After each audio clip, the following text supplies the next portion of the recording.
자, 2단원 문제풀이 해보겠습니다.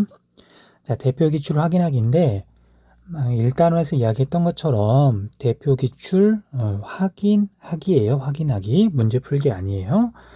자, 그래서 우리 확인만 한번 간단하게 해보고 이 문제는 나중에 좀 더 익숙해지면 그때 다시 한번 보면 돼요. 자, 가와 나는 조선시대에 제작된 고지도와 지리책의 일부이다. 이에 대한 설명으로 옳은 것은, 자, 가는 김정호 대동여지도가 되겠네요. 그 다음 나는 춘천은 산속에는 평야가 넓게 펼쳐져 있고 그 복판으로 두 강이 흐른다. 그 다음에 이중환 택리지가 되겠죠. 대동여지도와 택리지는 우리 이 단원에서 가장 중요한 내용이죠. 자, 1번 가는 조선 후기에 제작되었다. 가는 조선 후기에 제작되었다. 대동여지도는 조선시대 후기다. 옳은 설명이죠. 자, 굉장히 자세히 만든 제작한 지도답게 조선시대 전기가 아니라 조선시대 후기 1800년대에 제작한 지도죠. 가에서 A는 하천을 표현한 것이다. 자, 우리 대동여지도에서 직선은 육상교통, 도로를 표현한 것이죠. 하천은 구불구불한 곡선이고요. 배가 다닐 수 있는 구간은 선 2개, 이렇게 선 2개. 그 다음에 배가 다닐 수 없는 구간은 곡선 하나, 이런 식으로 표현을 한다. 기억나시죠? 그 다음 가를 통해 B의 정확한 해발고도를 알 수 없다. 대동여지도에는 산지의 규모를 대략적으로 표시를 했어요. 굵은 이런 곡선은 규모가 큰 산줄기, 그 다음에 여기 B처럼 실제 산과 비슷하게 그린 이런 건 산봉우리, 그쵸? 하지만 해발 고도는 표현은 되어 있지 않다. 그 다음 가와 나는 모두 국가 통치의 목적으로 제작되었다. 자, 우리 이중환의 택리지는 국가 통치하고는 별로 상관이 없죠. 그 다음 대동여지도는 실학자인 김정호가 제작했다고 되어 있지만 사실 정확하게 알려진 건 없는 편이에요. 그래서 좀 애매하긴 하지만 우리 나가 확실히 오답이니까 4번도 정답은 아니겠네요. 그 다음에 기억은 이중환이 제시한 가거지 조건 중 인심에 해당한다. 인심은 사람의 마음이죠. 자, 그런데 우리 기억은 산속에는 평야가 넓게 펼쳐져 있고 그 복판으로 두 강이 흐른다. 지리, 생리, 그 다음에 인심, 산수 가운데 사실 기억은 어디에도 해당되지 않아요. 그냥 얘는 어떤 명당의 조건이라기보다는 그냥 춘천의 자연 환경을 말하고 있는 것 뿐이죠. 그래서 인심에 해당하지 않는다. 정답은 1번이 되겠네요. 자, 2번 가나 통계 자료를 각각 한 장의 지도로 표현할 때 가장 적합한, 자, 여기에서 가장 적합이라는 말, 자, 이건 수학 문제처럼 1 더하기 1은 2 이런 식으로 명확하게 나오지 않을 수도 있어요. 하지만 여러 가지 지도들 중에 가장 적합한 걸 고르면 되는 거거든요. 그래서 생각을 조금만 유연하게 하면 정답을 찾는 건 어렵지 않을 거예요. 자, 먼저 우리가 통계 지도에는 크게 5가지가 있는데 첫 번째는 점을 찍어서 나타내는 점묘도, 그냥 점 지도라고 생각하면 되고요. 그 다음에 수치가 같은 지점을 선으로 연결한 등치 선도가 있고요. 그 다음에 선이 흐른다, 화살표로 나타내는 유선도가 있고요. 그 다음에 일정한 범위에 있는 그 값을 여러 개의 단계로 구분해 가지고 나타내는 단계 구분도가 있고요. 그 다음에 여러 가지 도형을 이용해서 다양한 정보를 나타내는 도형 표현도가 있어요. 자, 이 중에 가는 지역에 따라서 인구 증가율을 나타내고 있는데, 그쵸? 자, 이제 금방 감이 올 거예요. 인구 증가율을 나타내기 위한 가장 적합한 지도 형태는 단계 구분도가 돼요. 자, 그럼 기억, 니은, 디귿, 리을 가운데 단계 구분도는 기억이 되겠네요. 그 다음 나는 전입, 들어왔다. 전출, 나갔다. 그래서 땡땡군에서 세무군으로 이만큼 이동했고, 네모시로는 이만큼 이동했고, 출발 지점과 도착 지점이 있고, 그 다음에 이렇게 방향이 있는 거죠. 자, 이렇게 나타낼 수 있는 통계 지도는 유선도가 있어요. 그래서 정답은 니은이 되겠네요. 가는 기억, 나는 니은. 정답을 찾아보면 1번. 자, 수능 기본 문제 볼게요. 다음은 학생이 작성한 노트의 일부이다. 가에 대한 설명으로 옳은 것만을 보기에서 고른 것은? 가의 특징. 자, 의미는 산줄기의 흐름, 산의 모양, 바람과 물의 흐름을 파악하여 좋은 터, 명당을 찾는 사상이다. 자, 이것만 보더라도 풍수지리라는 걸 알 수가 있죠. 풍수지리. 자, 이 풍수지리 사상은 우리나라 전통 사상인 지모 사상과 중국에서 들어온 음양 오행설 등이 결합된 사상이죠. 자, 국토의 잠재력을 이용한 적극적인 개발을 강조하였다. 아니죠? 자, 우리 풍수지리는 전체적으로 보면 자연 환경의 영향을 인간이 크게 받는다. 그런 거에 가깝죠. 그래서 함부로 개발하면 안 되는 거예요.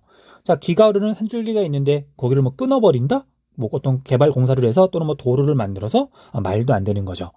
자, 물론 풍수지리는 인간이 자연 환경의 영향을 절대적으로 받는다고만 또 보진 않아요. 자, 우리가 앞에서 비보풍수라고 공부를 했잖아요. 부족한 부분을 보충한다. 그런 뜻이 있다 그랬었죠. 그래서 인간이 어떤 명당에 영향을 미치기도 한다. 서로 조화를 이루어야 된다. 거기에 가깝다고 보시면 될 것 같아요. 자, 기억은 어쨌든 전혀 다른 설명이고요. 틀린 설명이고요. 그다음 전통 마을이 배산 임수에 입지하는데 큰 영향을 주었다. 옳은 설명이죠. 그다음 일제의 식민 지배를 정당화하기 위한 목적으로 도입되었다. 아니죠. 풍수지리는 삼국시대부터 이어져 내려온 사상이에요. 그 다음에 비보를 통해 땅의 부족한 기운을 보완할 수 있다고 여겼다. 옳은 설명이죠. 자, 비보는 일상에서 잘 쓰는 한자는 아니지만 둘 다 무언가를 돕는다는 뜻이에요. 자, 정답은 니은, 리을이 되겠네요. 4번이요. 그 다음 가나 지도에 대한 설명으로 옳은 것만을 보기에서 있는 대로 고른 것은? 자, 동국대지도, 조선방역지도. 자, 두 지도를 제시했는데 아마 이름도 조금 낯설 거예요. 자, 그런데 동국대지도는 딱 하나 기억하라 그랬었죠. 자, 우리가 대동여지도가 어지간하면 거의 최초 그런 타이틀을 가지고 있는데 우리가 축척에 있어서만큼은 동국대지도에서 제일 먼저 썼다. 대동여지도가 최초가 아니더라. 그때 나왔던 지도 이름이에요. 동국대지도. 자, 이제 얘는 사실 이제 우리 지도를 보고서 그냥 옳고 그른 걸 구분하면 되거든요. 일단 한번 볼게요. 자, 기억. 가는 백리척이라는 축척을 사용하였다. 축척 동국대지도 맞고요. 나는 분첩 절첩식으로 제작되어 휴대와의 열람이 편리하다. 대동여지도에 대한 설명이고요. 가는 나보다 북부지방, 한반도 북부지방 표현의 정확도가 높다. 자, 우리가 화면에는 뭐 잘 보이겠죠? 자, 우리 한반도 북부 지역을 봤더니 뭐 대략 나는 우리 한반도를 이런 식으로 표현을 하고 있어요. 자, 그래서 우리가 현재 알고 있는 오늘날 한반도 지도하고 비교해 보면 여기 부분이 굉장히 작게 표현되어 있죠. 자, 근데 그에 비해서 이 지도는 우리 한반도 북부 지역이 이제 이런 식으로 표현이 되어 있는데요. 자, 나에 비해서 지금 한반도 북부 지역이 훨씬 더 넓게 표현이 되어 있죠. 어떻게 보면 오늘날 한반도 지도랑 많이 비슷해요. 자, 그 이유는 우리가 한반도 북부 지역, 뭐 개마고원 일대 그런 데는 조선시대 초에는 사실 잘 몰랐어요. 뭐 사람도 많이 안 살고. 근데 조선시대 중기, 후기로 가면서 그 지역에 대한 정보가 점점 많아질 거 아니에요. 당연히 지도도 점점 정교하게 그려지는 거고요. 자, 그래서 가가 나보다 더 후대에 나중에 제작된 거고요. 그 다음에 북부지방 표현의 정확도는 지도에서 보다시피 더 높고요. 자, 그래서 디귿은 옳은 설명이네요. 그 다음 나는 가보다 제작된 시기가 이르다. 더 일찍 제작했으니까 지도가 좀 더 부정확하다. 정확하지 않다. 옳은 설명이네요. 자, 기억, 디귿, 리을이 정답이네요. 4번. 가나 통계 자료를 각각 한 장의 지도로 표현할 때 가장 적합한 통계 지도 유형을 보기에서 고른 것은? 자, 영남권 시도별 총 인구 대비 외국인 비율. 자, 이제 주로 비율 같은 건 여기 나온 것처럼 2.0부터 2.5 사이, 2.5 이상 세 개의 단계를 지금 구분하고 있죠. 비율을. 자, 이건 뭐 그냥 딱 봐도 어떤 유형인지 알 수 있겠죠. 자, 이런 자료는 단계 구분도로 나타내는 게 제일 적합할 거예요. 그 다음 수도권 시도 간 전입 전출 인구, 빠져나온 곳, 그 다음에 들어간 곳, 그 다음에 출발 지점과 도착 지점이 있으니까 이렇게 화살표로 나타낼 수 있더라. 얘는 유선도로 나타내는 게 가장 적합하겠죠. 자, 그래서 밑에 있는 보기에서 단계 구분도는 기역이고요. 그 다음에 유선도는 니은이네요. 자, 정답은 1번이 되겠네요. 1번. 다음 자료는 지역조사의 단계별 방법을 나타낸 것이다. 이에 대한 설명으로 옳은 것은? 자, 우리 지역조사는 사실 암기에 좀 가깝다 그래야 되나요? 그렇게 중요한 내용은 아닌데 어쩌다 한 번씩 내신에서 이렇게 물어보더라고요. 자, 지역조사는 그냥 간단하게 이렇게 순서를 한번 정리를 해보면 조사 지역이나 그 다음에 조사 주제를 정해야 돼요. 이 순서를 구분하기도 하지만 그냥 조사 주제를 정하고 거기에 알맞은 지역을 선정한다. 그 다음 이 지역에 대해서 직접 나가서 조사하기 전에요. 미리 조사를 좀 해봐야 돼요. 그걸 우리가 뭐라고 부르냐면 사전조사라고 불러요. 사전조사는 그 지역에 직접 가기 전에 조사하는 걸 말하는 거고요. 책을 찾아본다든지 뭐 인터넷을 조사해본다든지 아니면 도서관에 간다든지 또는 뭐 기상청에 간다든지 그러니까 그 지역에 가기 전에 하는 그런 조사를 사전조사라고 한다. 자, 그 다음에 실제 그 지역에 가서 조사하는 걸 실외조사 또는 현장조사라고 하거든요. 용어 다시 한번 쓸게요. 자, 사전조사라고도 하고요. 주로 실내에서 이루어진다 그래서 실내조사라고도 해요. 자, 그래서 이렇게 실내조사를 한 다음에 사전조사를 한 다음에 실제 그 현장에 가서 조사를 하는 거죠. 그래서 실제 조사, 현장 조사에서는요. 면담을 한다든지 뭐 사진을 찍는다든지 뭐 설문조사를 한다든지 그런 것들을 할 수가 있겠죠.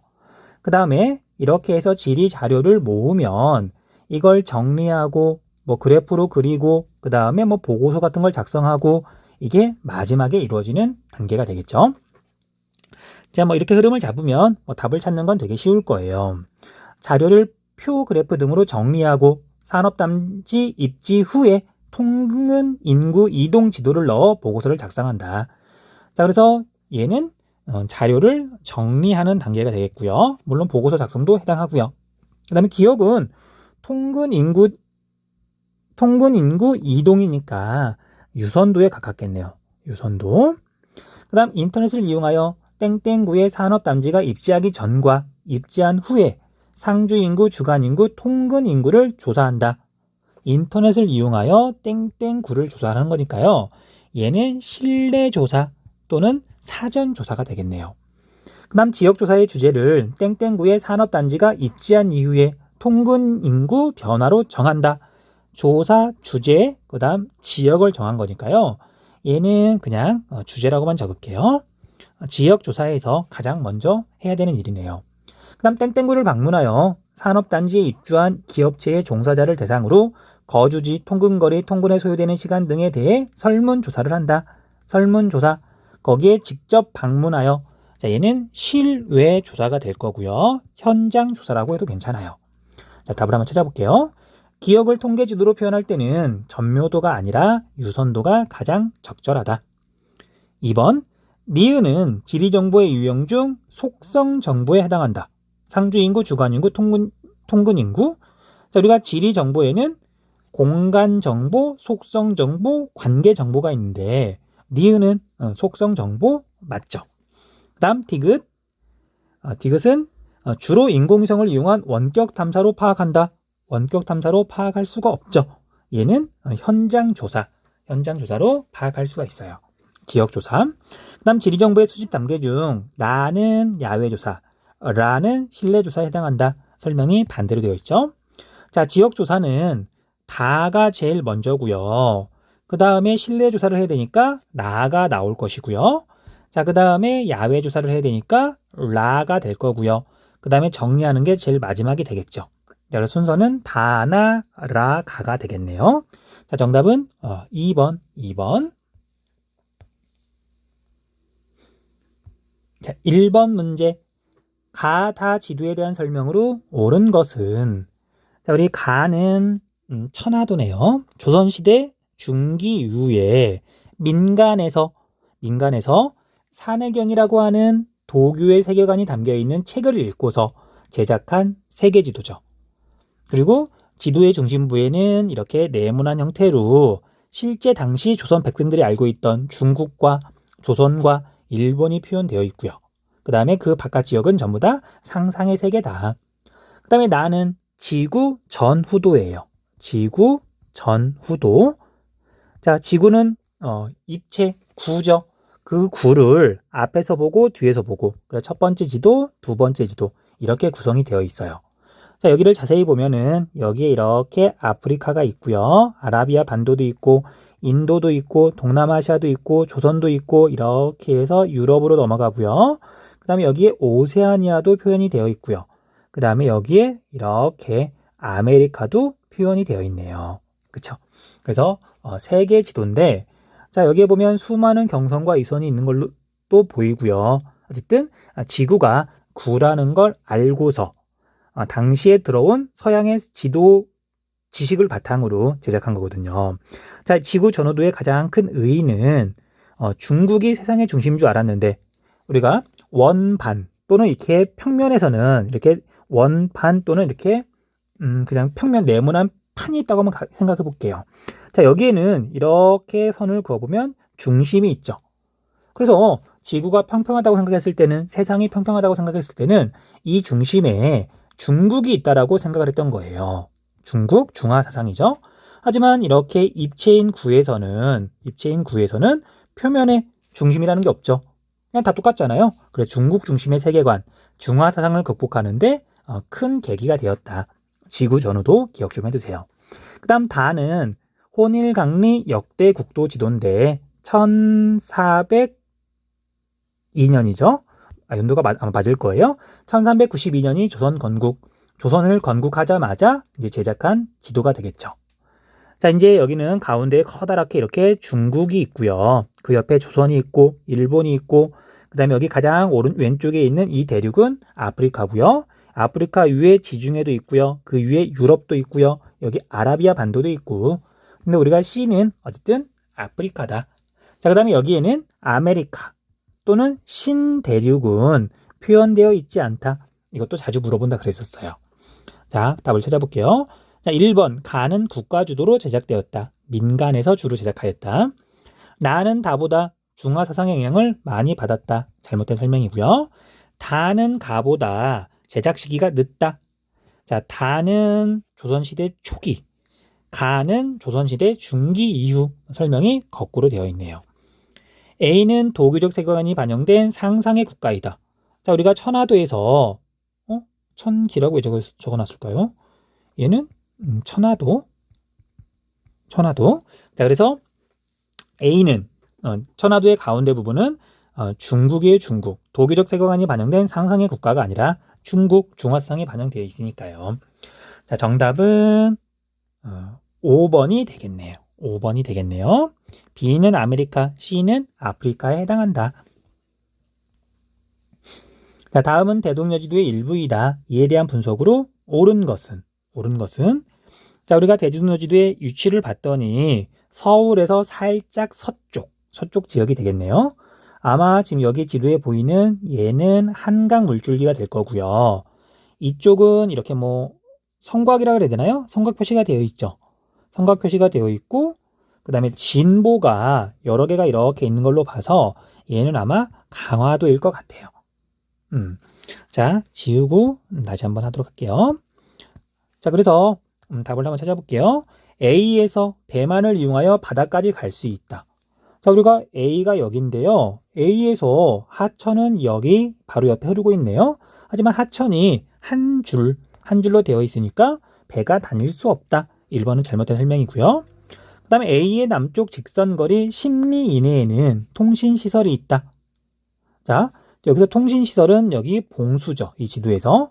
자, 그런데 우리가 A에서 10리면 도로는 이렇게 직선으로 표시를 하고요. 직선으로 표시를 하고 10리마다 이렇게 지금 방점을 찍었는데 여기서 여기까지가 지금 10리란 얘기죠. 근데 여기 봉수가 여기에 있으니까 A의 남쪽 직선거리 10리 이내에는 통신시설이 있다. 옳은 설명이죠. 자, 우리가 지도에서는 아무런 언급이 없으면 위쪽이 북쪽이고요. 아래쪽이 남쪽이고 오른쪽이 동쪽이고 왼쪽이 서쪽이잖아요. 옳은 설명이네요. 그 다음 C가 관할하는 행정구역 내에는 고산성이 2개 있다. 자, 우리 C는 여기 있고요. C가 관할하는 행정구역은 여기 점선이 행정구역 경계라고 안내가 되어 있죠. 그래서 여기 안쪽을 이렇게 표시를 해놓고 봤더니 여기에 고산성이 있냐 없냐만 보면 되는데 여기에는 고산성 자체가 없네요. 그쵸? 고산성은 여기가 고산성이고 여기도 고산성이고 근데 C 안에는 고산성은 없네요. 설명이 잘못됐고요. 그 다음 A에서 B까지의 도로상 거리는 약 50리이다.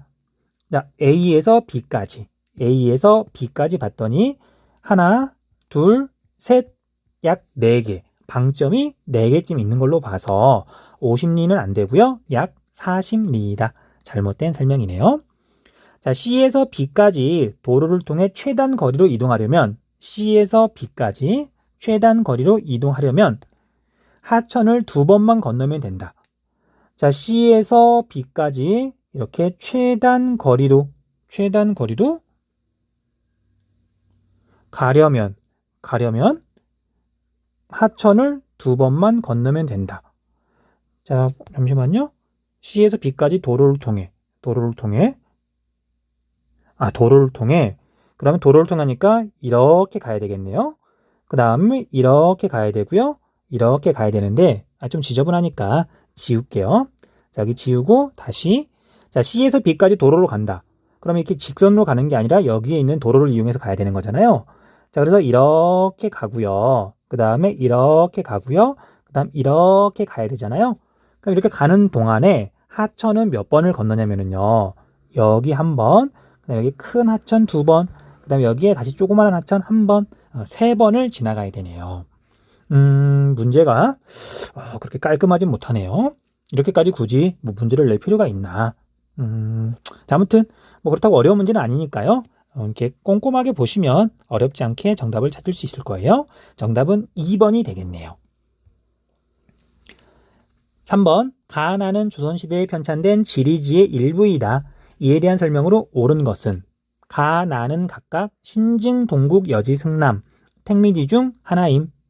자, 택리지가 훨씬 중요한 지리지예요. 그래서 택리지를 먼저 찾으면 되죠. 가가 택리지가 될 거고요. 나가 신증, 동국, 여지, 승남이 되겠네요. 자, 원래 동국, 여지, 승남이라고 하는 지리지가 있었고요. 나중에 새로 증편했다. 그런 뜻이에요. 자, 그래서 택리지는 조선시대 후기, 그 다음에 사찬 지리지, 그 다음에 가거지의 조건을 말하고 있다. 생리, 그 다음에 생리보다 지리가 먼저고요. 지리, 생리, 인심, 산수 4가지를 말하고 있다. 자, 그에 비해서 신증, 동국, 여지, 승남은 조선시대 전기고요. 그 다음에 통치 목적으로 국가에서 제작했다. 관찬 지리지다. 그 다음에 백과사전식으로 항목별로 일목요연하게 정리를 해놨다. 그래서 가와 나는 딱 보면 모양부터 다르죠. 답을 한번 찾아볼게요. 자, 가는 나보다 편찬된 시기가 이르다. 잘못된 설명. 택리지는 조선시대 후기. 그 다음에 시험에서 물어보는 관찬 지리지는 조선시대 전기. 그 다음 나는 가보다 실학의 영향을 많이 받았다. 설명이 거꾸로 되어 있고요. 가는 관찬 지리지, 나는 사찬 지리지에 해당한다. 잘못된 설명. 니은은 가거지의 4가지 조건 중 생리와 관련이 깊다. 생리는 이익이 생긴다. 얘는 경제 활동과 관련 있는 거예요.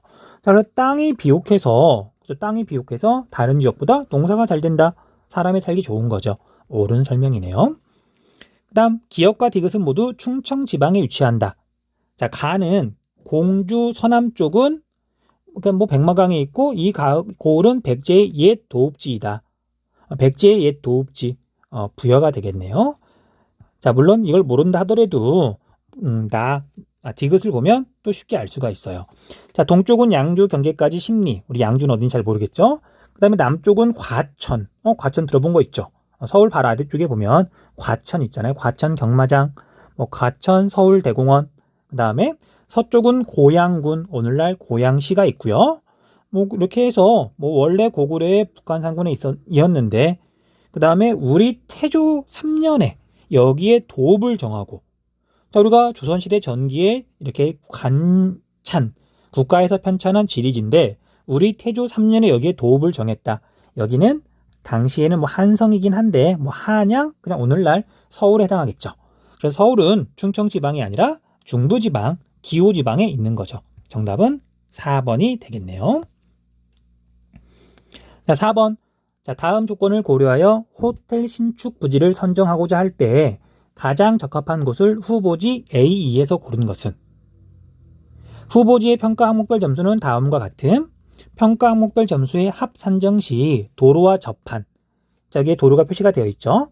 도로와 접한 지역은 3점을 추가로 부여한다. 합산 점수가 가장 높은 지역을 최종 후보지로 선정한다. 자, 이건 그냥 더하기만 할 줄 알면 되는 거죠. 자, A를 먼저 봤더니 3, 2, 4가 A죠. 자, 다 더하면 몇 점이냐면 9점이 되겠네요.